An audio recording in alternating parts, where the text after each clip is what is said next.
मेहर में cloth merchant association जे नवनि चूंडियल उहिदेदारनि जी हलफ़ वफ़ादारी तक़रीब कोठाई वई।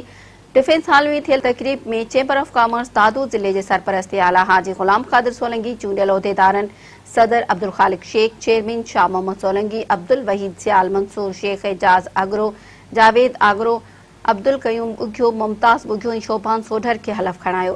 तक़रीब में तमनदार सदा हुसैन चांडियो, डीएसपी गुलाम मोहम्मद चन्ना, न्याज बरोरो, न्याज भट्टी, दिलीप कुमार मेहरान, सोशल फोरम के सरवार रियाज चांडियो, नौजवान शेख इत्तहा जे नईम अयूब शेख, एडवोकेट जुल्फकार कोकर, हाफिज अयास इनकलाबी चांडियो, एडवोकेट अब्दुल हलीम उघियो, राजा गुलाम रसूल चांडियो शिरकत कई।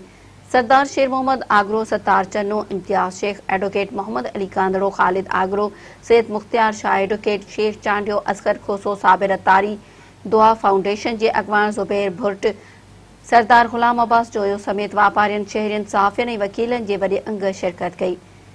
चैंबर ऑफ कॉमर्स के अगवानन गुलाम कादिर सोलंकी, ज़ुबैर अहमद भुट्ट, गुलाम मुस्तफ़ा सोलंकी, मियाँ अब्दुल हक जतोई, गुलाम अब्बास पंवर, शौकत मेमण, इमरान मलिक, मियाँ अज़ीज़ुल्लाह जतोई ऐं ॿियनि ख़िताब कयो। उन्हनि चयो त मेहर में क्लॉथ मर्चेंट जे यूनियन ताक़त जो मुज़ाहिरो करे साबित कयो आहे त मेहर जा वापारी मुंज़िम ताक़त बणिजी चुका आहिनि। मुल्की मईशत के मज़बूत करण में कारोबारी माण्हुनि जो अहम किरदार आहे। उन्हनि चयो त हिन वक़्तु मेहर खां वठी इस्लामाबाद ताईं वापारी मुतहद पिया थियनि, पंहिंजो केस विढ़ण लाइ अमली जदोजहद शुरू करे छॾी आहे। तक़रीब में नईम अयूब शेख, वापारी अगवान मोहम्मद अली पंवर, सरवर शेख, बशीर चांडियो ऐं ॿियनि शिरकत कई।